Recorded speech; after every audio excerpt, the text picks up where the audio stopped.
여러분 안녕하세요. 키라스쿠 김쌤입니다. 반갑습니다. 오늘은 여러분들과 함께 일본어 형용사에 관련된 공부를 할까 해서 이렇게 찾아왔습니다. 일본어의 형용사는 크게 두 가지로 있어요. 이 부분 때문에 놀라시는 분들이 굉장히 많으시죠. 하나는 이형용사, 하나는 나 형용사라고 불리는 형용사로 구성이 되어 있는데요. 왜 대체 일본어는 형용사가 두 개로 나뉘어져 있을까에 대해서 궁금해해 보신 분들 혹시 계십니까? 그러면 혹시 그 궁금증에 대한 해결도 하셨나요? 물론 이제 충분히 궁금증을 해결하시고 공부를 열심히 하고 계신 분들도 계실 수도 있고, 혹은 아직까지도 그게 뭔지는 모르겠는데 그냥 두 개로 나뉘어져 있으니까 열심히 잘 외워서 뭐 공부를 했습니다 하는 분들이 계실 수도 있고, 아니면 지금 공부하고 있는데 왜 두 개로 나뉘어져 있는지 잘 모르겠어요 하시는 분들도 계실 수도 있겠죠. 그래서 오늘은 이 형용사, 일본어의 형용사는 왜 두 가지로 나뉘었고 어떤 역할을 하는지, 그리고 어떻게 다른지, 그 다음에 어떤 형태로 접속을 하고 있는지까지 설명을 좀 세세하게 드리면서 이제 진행을 해볼까 하는데요. 오늘은 이 형용사의 정중체에 관련된 부분만 좀 공부를 할게요. 오늘은 이제 여러분들께 늘 말씀드리지만 일본어의 형용사까지는 문법적으로 어려운 부분이 딱히 없어요. 그냥 공식대로 외워서 적용만 시키면 바로 한국어로 바뀌는 굉장히 단순한 구조를 가지고 있거든요. 근데 이제 여기서 여러분들이 생기는 궁금점들을 위주로 설명을 드리고 넘어갈 거기 때문에 평소에 궁금하셨던 부분이 조금 저를 통해서 의문이 해소되길 바라면서 이 영상을 만든 거예요. 그러니까 여러분들 형태가 어려운 것은 아닙니다. 자, 그러면 제가 너무 사설이 길었죠?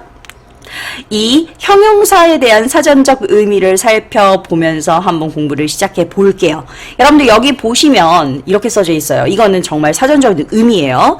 형용사는 어떤 사물이나 대상의 성질이나 상태를 나타내주는 품사예요. 여기서 말하는 성질이나 상태는 두 가지로 나뉠 수가 있어요. 시각적인 이제 상태와 그 다음에 행동적인 상태 묘사가 들어갈 수 있어요. 그래서 시각적인 부분에 좀 치중되어 있는 품사가 바로 이 형용사 쪽이고요. 행동 묘사 쪽에 관련되어 있는 단어가 많은 쪽이 나 형용사 쪽이에요. 그래서 일본인들은 좀 얘네들이 성질이 좀 다르기 때문에 하나는 시각이고 하나는 행동 묘사에 관련되어 있기 때문에 조금 구별하는 게 좋지 않나 라는 생각을 했던 모양이에요. 그래서 얘네들을 구분하기 위해선 형태가 구별되는 게 좀 더 좋겠다라는 생각까지 미친 거죠. 그래서 그러면 오케이, 우리가 눈에 딱 봤을 때 얘네들이 구별하기 편하게 모양으로 구분을 지어놓자, 이렇게 된 거죠. 그래서 이 형용사는 이라는 모양으로 끝나고요. 나 형용사는 다라는 모양으로 끝나게 돼요. 그래서 오늘은 이로 끝나는 이 형용사의 정중체에 대해서 한번 공부해 보도록 하겠습니다. 자, 우선 이 형용사의 특징을 한번 좀 보면요. 우선 어미가 즉 끝나는 말이 이로 끝나요. 이로 끝나지 않은 단어는 없어요. 이 형용사는 100% 이로 끝납니다. 그리고 정중체는 명사와 마찬가지로 데스를 같이 쓸 거예요. 뭐뭐입니다 라는 뜻이죠. 그 다음에 아까도 설명드렸다시피 이 형용사는 시각적으로 확인 가능한 형태, 질감, 색깔, 길이 등을 표현하며 묘사하는 경우가 많다라고 했는데, 오해하시면 안 되는 게 100% 이런 애들만 있는 거예요 라고 생각하시지 않으셨으면 좋겠어요. 이러한 특징을 가진 단어들이 많이 포진되어 있다라는 거지 꼭 이런 단어만 있는 겁니다 라는 것은 아닙니다. 그래서 여러분들이 이 형용사를 외우다 보면 아마 좀 아실 텐데, 이 형용사 맨 처음에 외울 때 대체적으로 크다 작다부터 외우시지 않나요?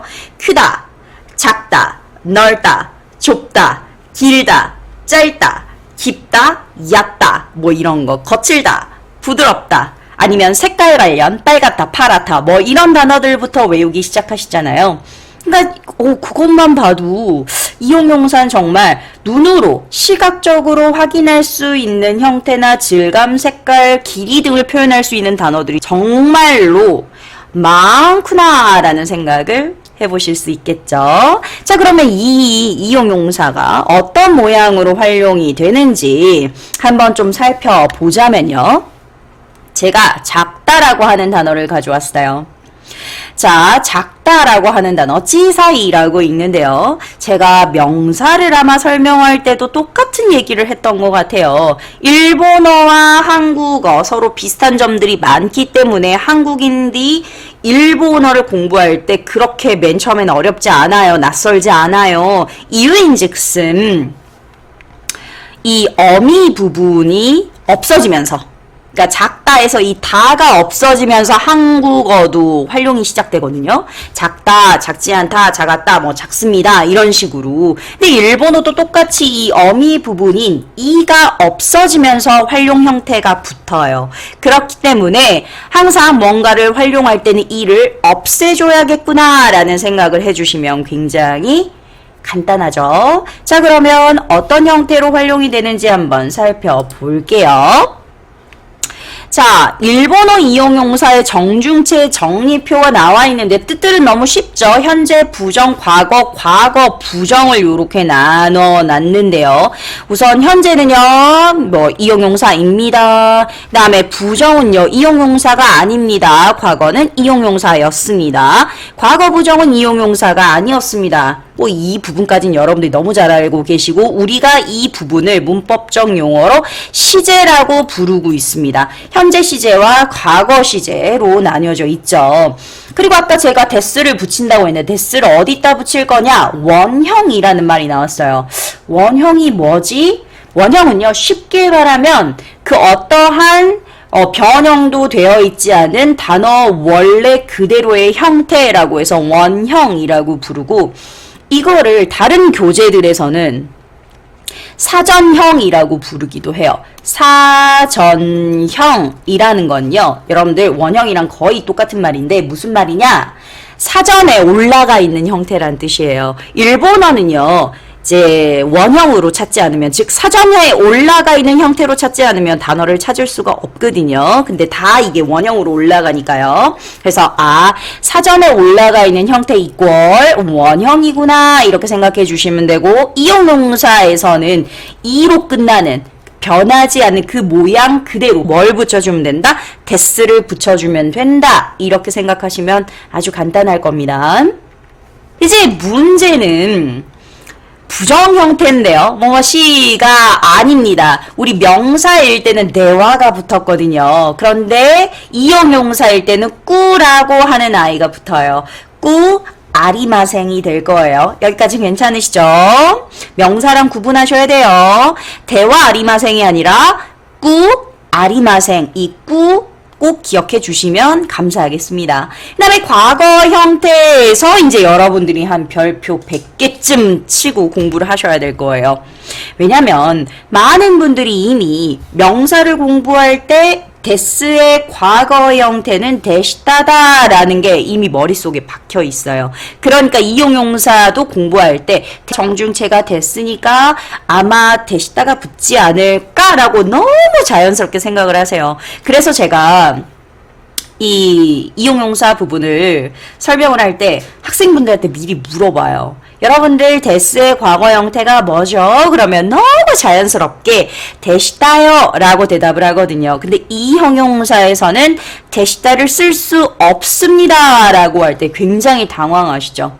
왜 못 써요, 선생님? 아니, 여기선 데스를 쓰는데 왜 여기서는 데스라는 정중체를 쓰면서 과거 형태는 데시다를 못 쓰게 하는 거죠?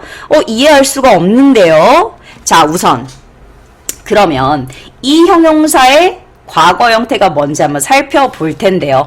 까따데스라고 하는 되게 신기한 모양이 나와 있어요. 실은 까따라는 말은요, 이용용사의 보통체 과거 형태거든요. 였다라고 할 때 까따라는 말을 붙여요. 그런데 왜 이 반말체인 보통체에다가 데스를 붙이게 되었는고 하니 그 사정이 좀 있어요. 그 사정에 대해서 오늘은 좀 설명을 드릴까 해요. 아시는 분들은 아시겠지만 모르시는 분들도 계시니까. 자, 왜 그런 또 귀찮은 사정이 생겼나 한번 설명을 드려보도록 하겠습니다. 자, 여러분들 데스를 쓰는 아이들은 세 가지가 있어요. 명사, 이용용사, 나용용사가 있습니다. 그런데 이 아이들은 보통체 모양이 달라요. 자, 무슨 말인고 하니 끝나는 모양새가 다르다는 말이죠. 자, 명사는 뭐뭐이다 라고 해서 다로 끝났거든요.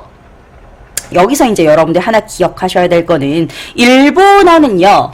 각 품사, 그러니까 대표적인 품사, 동사, 이용용사, 나용용사, 명사 크게 이렇게 네 가지가 있는데 다른 뭐 부사라든가 뭐 조사 이런 거 싹 다 빼고요. 아주 큰 기둥을 이루는 아주 유명한 품사가 바로 이 네 개.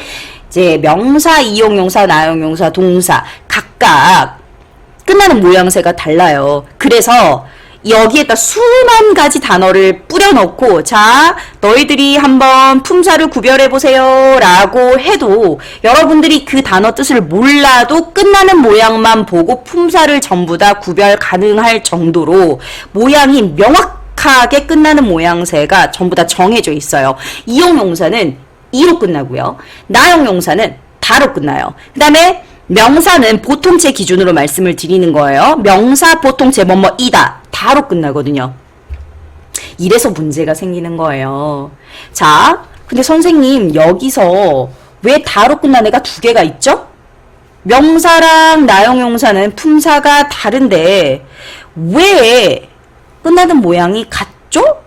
이제 여기서부터 문제가 생기는 거죠. 여러분들 꼭 기억해 주세요. 나 형용사와 명사가 보통체 모양이 같을 수밖에 없는 이유는요.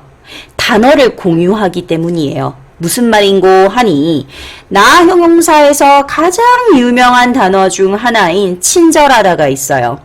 친절이라는 단어는 명사입니다. 그런데 이 명사를 형용사화 시키는 거죠. 친절하다라는 말로요. 근데 친절은 두 할 수 없어요. 하다 할 수 없어요. 그러니까 동사처럼 친절이라는 행동이 정해져 있는 게 아니라 어떤 사람의 행동을 보고 아, 저 사람의 행동이 참 친절하구나 라고 행위를 보고 묘사할 수 있는 거죠. 친절이라는 행위가 따로 있는 것은 아니에요. 그렇기 때문에 명사가 이제 묘사되면서 형용사화 되면서 형태를 공유하게 되는 거죠. 여기까지 이해가 되셨나요? 그래서 나 형용사와 명사는 서로 단어를 같이 쓰는 단어들이 많이 생기기 때문에 형태가 달라지면 호환하기가 너무 불편해져요. 그래서 오케이, 그러면 우리는 다라는 모양으로 같이 끝내자. 그래서 우리 서로 단어를 교환해서 쓰자. 공유해서 쓰자. 이렇게 됐죠. 그래서 명사와 나 형용사가 형태가 같아지면서 우선 명사에서 데스, 데와 아리마생, 데시다, 데와 아리마생, 데시다를 썼던 거 아시죠? 그거를 그대로 나 형용사에 적용하게 돼요. 그래서 나 형용사도 데스, 데와 아리마생, 데시다, 데와 아리마생, 데시다를 쓸 거예요.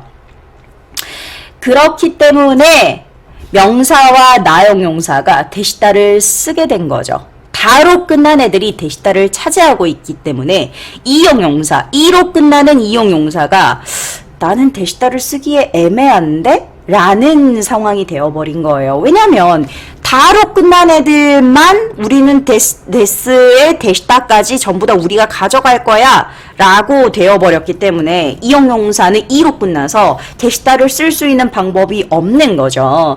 그래서 오케이, 그러면 나는 까따라는 보통체에다가 데스를 붙여서 까따 데스가 되면서 너희들이랑 나는 구별이 될게, 구분되게 나는 조금 떨어져 나갈게 가 된 거죠. 그래서 이용용사는 데스를 같이 쓰고 있지만 과거 형태인 데시다는 쓰지 않습니다. 구별하실 수 있겠어요? 이용용사는 이로 끝났기 때문에 대시다를 쓰지 않는 거예요. 다로 끝나는 명사와 나용용사는 대시다라는 과거 형태를 사용할 수 있어요. 하지만 이용용사는 이로 끝났기 때문에 대시다를 사용할 수 없습니다. 그거는 꼭 구별해 주세요. 그래서 여기 보시면 명사랑 나용용사는 대시다를 썼는데, 그죠? 근데 이용용사는 이 떼고 까따데스 이렇게 된 거죠. 여러분들 대시다 쓰시면 안 돼요. 근데 여기서 질문하시는 분들이 계시더라고요. 그럼 선생님 혹시 까따데스 대신에 대시다를 쓰면 일본인들이 못 알아듣나요? 라고 물어보시는 분들이 계시는데 알아듣습니다. 알아듣긴 하는데요. 올바른 일본어는 아니기 때문에 그렇게 안 쓰시는 게 좋겠죠. 자, 여기까지 여러분들 이해가 되셨어요? 이용용사가 왜 과거형 대시다를 쓰지 않느냐? 까지 좀 설명을 드려봤어요. 이 부분을 의외로 궁금해하시는 분들이 정말 많더라고요. 자, 그러면 우리는 다시 여기로 돌아와 봤는데요. 여러분들이 이제 주의하실 부분만 조금 살펴보면 되겠죠. 자, 이용용사는 이에다가 바로 데스를, 원형에다가 바로 데스를 붙이면 정중체가 만들어지고, 이제 부정 형태 기억해 주세요. 꾸가 들어간다라는 거 대화가 아닙니다. 꾸가 들어가요. 네, 과거 형태만 가장 주의해 주시면 되겠죠. 과거 형태는 데시다가 아니라 뭘 쓴다? 까따 데스. 아까 설명드렸죠? 왜 안 된다고요? 얘는 이로 끝나서. 다로 끝나는 애들이 대시다를 쓸 거예요. 거기까지 기억해 주시면 돼요. 자, 여러분들 여기까지 살펴봤는데 많이 어렵지는 않으셨나요? 여기까지 여러분들이랑 이용용사의 정중체를 정리해봤어요. 형태가 엄청 어렵지는 않아요, 여러분들. 형태가 어렵다라는 게 아니라 이 이용용사가 명사와 어떻게 다른지에 대한 조금 차이점에 대해서 주로 포인트를 두고 설명을 드렸으니까요. 여러분들 연습해 보시면 되게 좋을 것 같아요. 그래서 여러분들이 여기서 주의하실 것, 이제 부정 형태는 꾸가 들어간다는 것과 과거 형태는 대시다를 쓰지 않은 까따 데스를 쓴다까지. 여기까지 기억하실 수 있겠죠? 그래서 우선 이용용사의 정중체는 여기까지 마무리를 해보고 이제 우리는 이제 이용용사의 연결형, 수식형, 부사 형태로 한번 가보도록 하겠습니다. 고생 많으셨어요. 또 나중에 봬요. 오츠카레사마 데시타.